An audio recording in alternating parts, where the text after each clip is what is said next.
हमारी कौम फिर से एक बार दागदार होगी। हमारे नौजवान, पढ़े लिखे नौजवान, डॉक्टर, जो हमारी कौम का सरमाया है, अगर ये सही है, मुझे मालूम नहीं है, अभी इन्वेस्टिगेशन चल रही है, मैं उम्मीद करती हूं इन्वेस्टिगेशन जल्द अज जल्द होगी और साफ सुथरी होगी। क्या पाया गया कि जो दो इंसान इस चीज में, और दोनों के दोनों अरेस्टेड हैं इस समय, कि एक पर्टिकुलर टाइम पर वो टर्की जरूर गए हैं। अब पाकिस्तान को हम एक्सपोर्ट बंद कर रहे हैं और पाकिस्तान से इंपोर्ट भी बंद कर रहे हैं। अलग अलग पर्पसेस के लिए अलग अलग स्थानों पर भी बने थे। साधारण लैंग्वेज में जो स्लीपर सेल होता है वो एक कोवर्ट यूनिट होता है जो वैसे तो इनएक्टिव रहता है, लेकिन उसको मामले की तह तक पहुंचा जाएगा।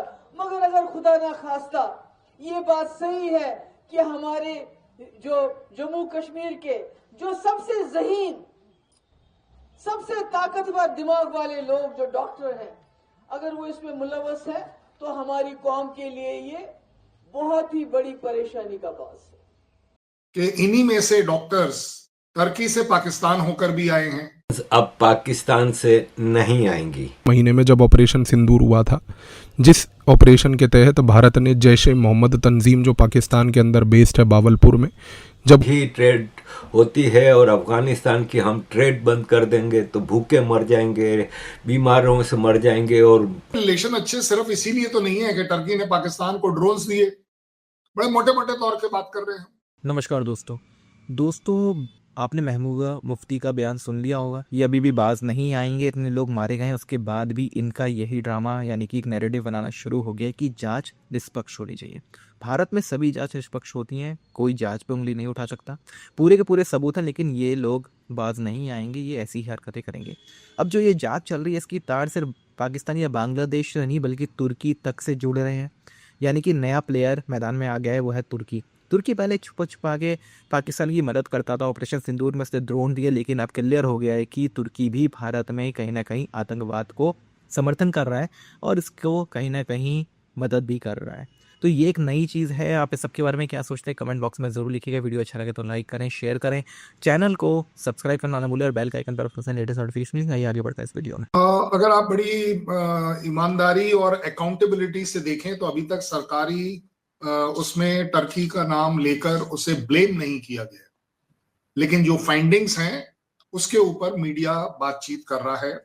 फाइंडिंग्स में क्या पाया गया कि जो दो इंसान इस चीज में, और दोनों के दोनों अरेस्टेड हैं इस समय, कि एक पर्टिकुलर टाइम पर वो टर्की जरूर गए हैं। अच्छा, उसके बाद एक टर्की का कनेक्शन ये भी है कि इन्हीं में से डॉक्टर्स टर्की से पाकिस्तान होकर भी आए हैं। ये इस, क्योंकि देखिए ये सारी चीजें आप और मेरे झूठ बोलने से तो होगा नहीं। दीज आर ऑल टिकट्स, जो वहां के टिकटिंग सिस्टम है, उनका इमिग्रेशन सिस्टम है, आपका है, हमारा है, जिसका भी है, ये सारी चीजें बड़ी ट्रांसपेरेंटली अवेलेबल हो सकती हैं। मतलब इसको मैनिपुलेट नहीं किया जा सकता कि हम सिर्फ दिखाने के लिए करें। बट उससे भी बड़ी बात, अगर हमें दिखाने के लिए भी ब्लेम करना है टर्की को, तो हम टर्की को क्यों ब्लेम करें? टर्की ने मेरे ऊपर अटैक नहीं किया कभी। टर्की से मेरे रिलेशन अच्छे सिर्फ इसीलिए तो नहीं है कि टर्की ने पाकिस्तान को ड्रोन्स दिए, बड़े मोटे मोटे तौर पे बात कर रहे हैं। इसके अलावा क्यों, लेकिन मैं टर्की का नाम क्यों ले रहा हूं और पिछली बार क्यों नहीं लिया, उससे पिछली बार क्यों नहीं लिया? क्योंकि इस बार पाया गया कि ये दो डॉक्टर टर्की ट्रेवल करे थे, टर्की से उन्होंने पाकिस्तान भी ट्रेवल किया था। उससे भी बड़ी बात, ये जो डायरीज मिली हैं 2-3 प्लस जिसको बोलते हैं ऑन रिकॉर्ड डाटा एविडेंस मिला है कि ये लोग जब बात कर रहे थे टेलीग्राम पर आपस में, जो सेशन पर एक और ऐप है that is called edge signal, इस सबके ऊपर दो नाम बड़े प्रोमिनेंटली एज अ हैंडलर बात आने। और हैंडलर कैसे होते हैं? अगर मैं बार बार आपको पूछ रहा हूं कोई चीज, दैट मीन्स आप मेरी हैंडलर हैं। अगर आप मेरे से पूछ रही हैं तो मैं आपका हैंडलर हूं, हर चीज अगर मैं आपसे पूछ रहा हूं।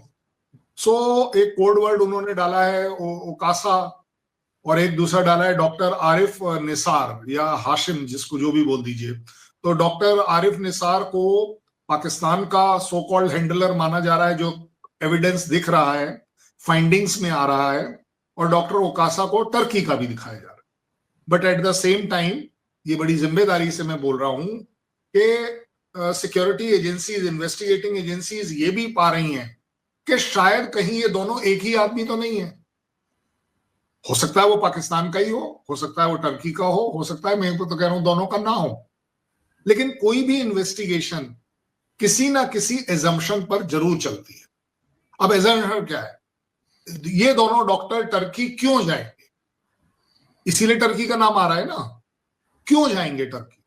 कोई ना कोई रीजन होगा। तो अब इसका मतलब है कि हमें उसको इन्वेस्टिगेट करना चाहिए, कुछ ढूंढना चाहिए।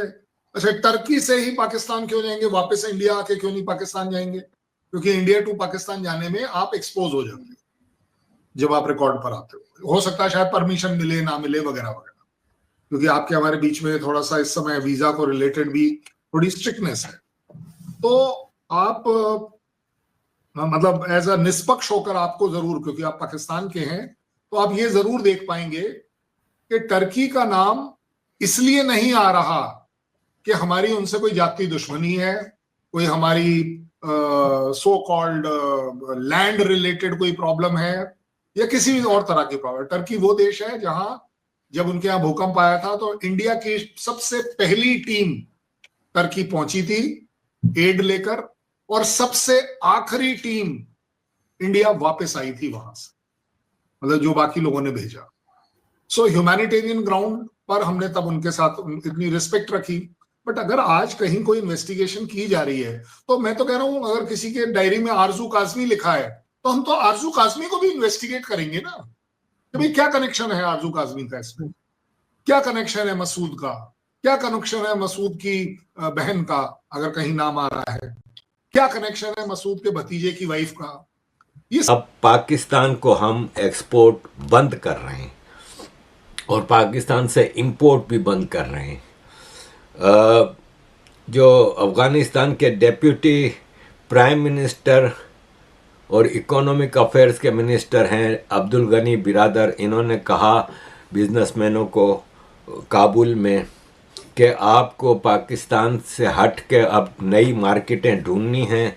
3 महीनों के अंदर अंदर पाकिस्तान से आपके जितने भी पाकिस्तानी कंपनीज के साथ जो कनेक्शन हैं वो ख़त्म करें, अकाउंट क्लियर करें, और यह है कि अपने बिज़नेस को पाकिस्तान में बंद करें।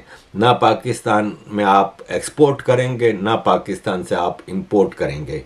अगर पाकिस्तान रूट खोलना चाहता है, ट्रेड रूट खोलना चाहता है, तो स्ट्रॉन्ग गारंटीज देगा तभी हम खोलेंगे। उन्होंने ये भी कहा कि मेडिसिन्स अब पाकिस्तान से नहीं आएंगी।